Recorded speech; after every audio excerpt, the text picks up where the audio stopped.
Today's reading is a fantasy by Carrie. Here we go. The sun sank below the horizon. Clouds rolled overhead, darkening the land underneath it. Thunder boomed in the distance, like the sound of 1,000 horses running through the sky. No, wait, they're more like clunk, clunk, clunk, clunk. Okay, I'm not gonna do special effects noises for horses anymore.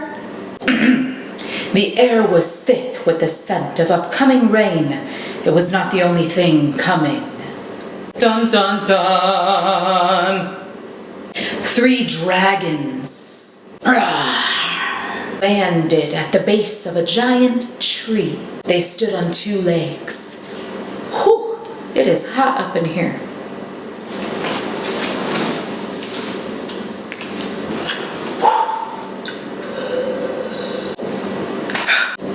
My face is melting. Not used to this much makeup. They stood on 2 legs, had fully functional arms, and wore clothes. Interesting. If it weren't for their massive wings and tails, they could almost be considered human.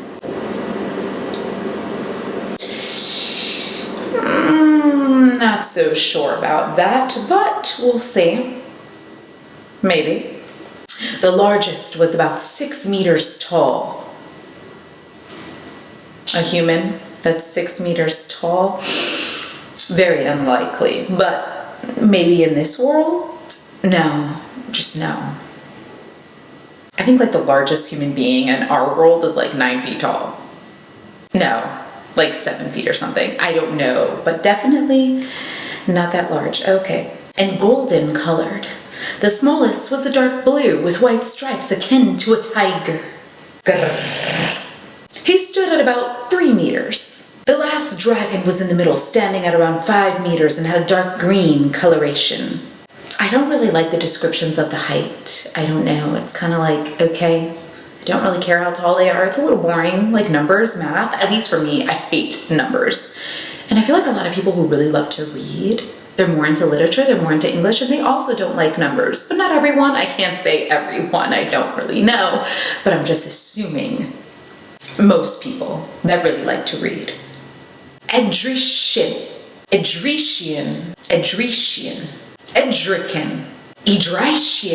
I have no idea how to pronounce this name. So I'm going to go with Edrician.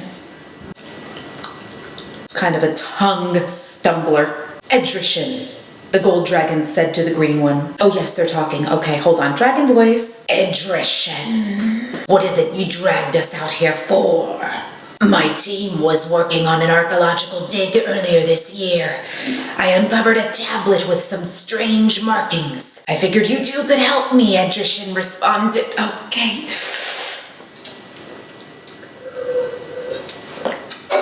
Maybe I shouldn't do those kinds of voices. Where is it then? The gold dragon growled, ears folding back in annoyance. It's inside the tree. I sealed it up in there as best as I could, which is unfortunate because now I don't have enough magic to unseal it. So they have magic and it like runs out, kind of like our own human energy if we like exercise too hard or something, or if you're like me and you try to go jogging, fail. It's gonna get tired pretty quickly. Okay. Which is unfortunate because now I don't have enough magic to unseal it. And that's where you come in. Oh wait, back to the voice. Sorry. Which is unfortunate because now I don't have enough magic to unseal it. And that's where you come in. He pointed to the small black dragon. Raskijet? Might want to try spelling these names a little simpler. Something more easily discernible. We're going to go with Raskijet. Hey, just because I'm an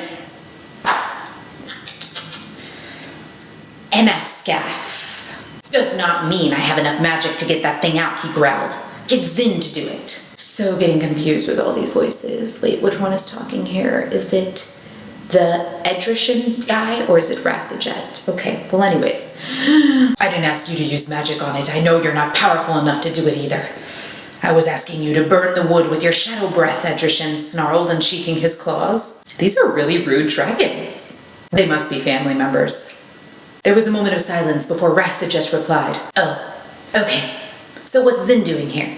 Yes, Zin, you're in charge of translating whatever's on it. Okay. Seems like that was a contrived sentence to get the audience to know what each of their little gifts are. Again, beware of the telling. Got it, Zin replied. He switched his gaze to Rasajet, who had walked up closer to the tree. Okay then, stand back. Rasajet took a sharp inhale. Then let loose a blast of dark fire so strong that the tree was gone in a matter of seconds. Incineration! Goodbye, tree. Poor tree. Environmentalists everywhere are weeping right now. Not the tree. Not the tree. Why couldn't you have done that, though? Part of the enchantment, Edrishan replied, searching through the ashes for the tablet. Can't be burned by normal fire, and I just didn't have enough magic to protect it from shadow fire. Different kinds of fires. Shadow fire. That sounds cool. Rasajet joined in the search and seconds later held up a small rectangular tablet. Here it is, he proclaimed before tossing it to Zinazin. Edrishan's face was filled with fear as it flew through the air. Zin caught the tablet effortlessly. Relax, Edrisai, he reported. He reported? Just stick with he said, holding it up to show it was not damaged. We're not completely reckless. Sure. He diverted his attention to the tablet. It was a coppery color. It was divided in 6 sections, all of which had crude illustrations and unusual runes. The illustrations depicted humans, griffins, phoenixes, and at the bottom, dragons. Wow, this is some first stage stuff, he muttered. My voices aren't being consistent, are they? I don't know. There's like 4 dragons talking. They're all kind of getting jumbled up in my brain right now. But you can read it, right? Edrishan asked. Yes, but it will take me a while. It's not an easy language to read. Zin traced his finger across the runes, muttering the foreign words. Okay. I just realized I kind of sound like a Batman dragon. Edrishan walked in bored circles while waiting. Rasajet lay down a few meters away from the tree, disconnected from the rest of the 3. You're laughing at the Batman dragon comment? Yeah. That was a good one.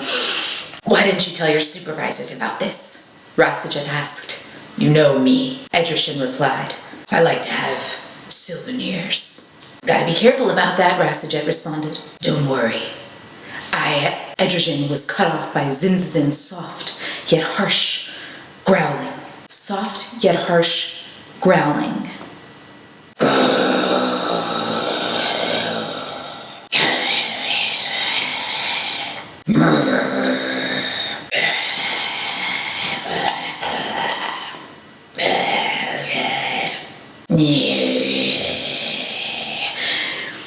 Yeah, can't picture or hear it.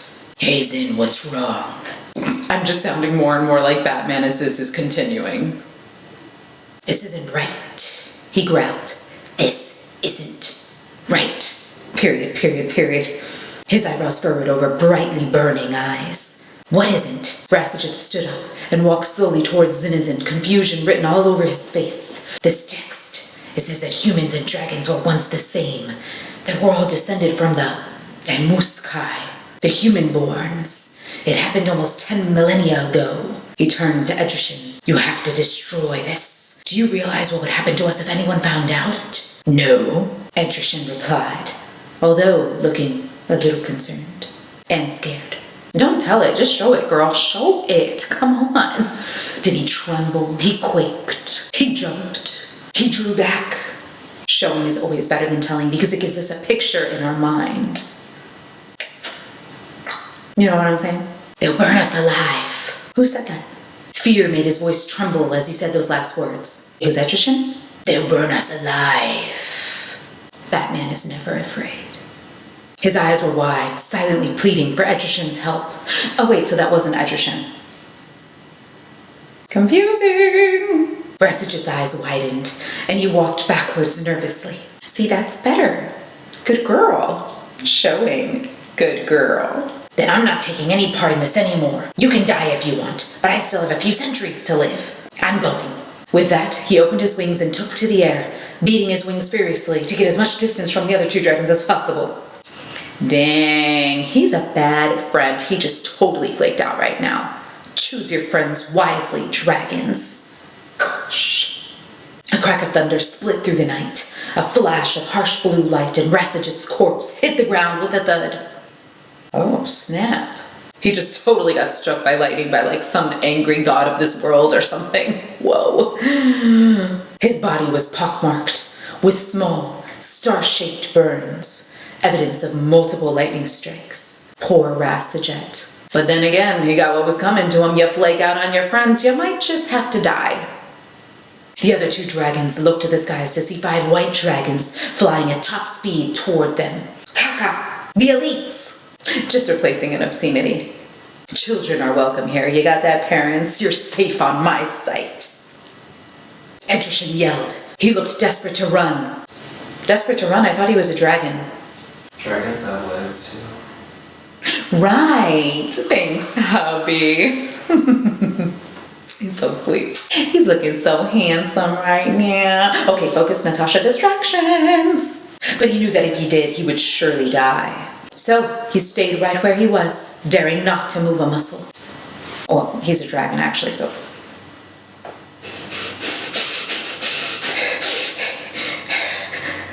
The elite guard of Aegis? The elite guard of Aegis, the Dragon Empress, landed silently. Their faces were emotionless, cold, and calculating.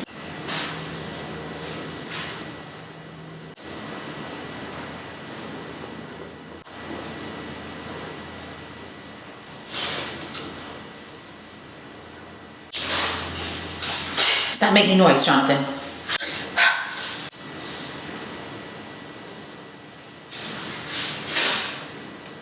Let's just wait for hubby to finish opening mail.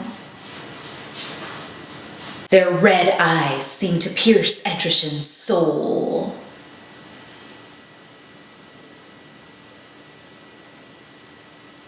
Then as one, they spoke. Surrender the tablet. I used that voice before in a previous video sheet. Surrender the tablet. That's better. Zinizin tossed the tablet in front of them, eyes wide and hands shaking with terror.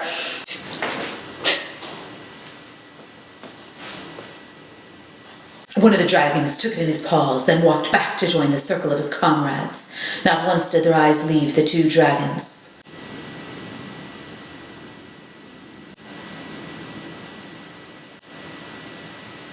You have been charged with heresy by Aegis, ruler of dragonkind and of Rhyme?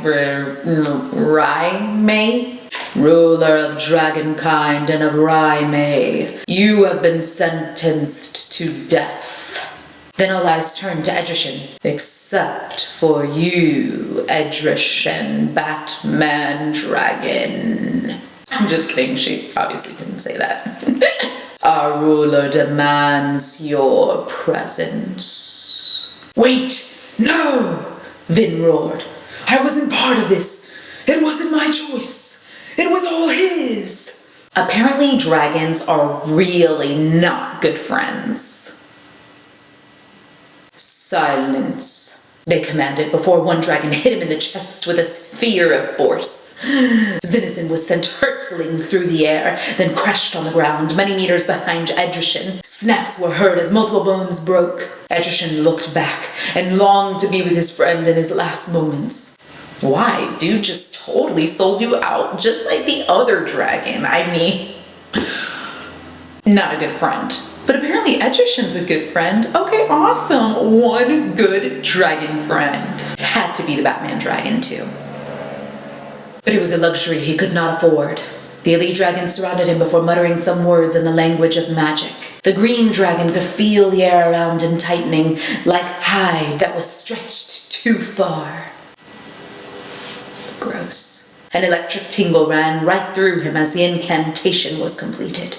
Then, Edric wasn't at the dig site anymore. He was in a completely dark room. He couldn't see half a meter in front of him. Lighting change! This is what happens when your sister has a memory card that is not very large. Continuing. He could feel no floor, no air. He wasn't even sure he was breathing. A voice, cold and cruel, snaked around him, filling his mind with terror. Hello, Etruscan. The end.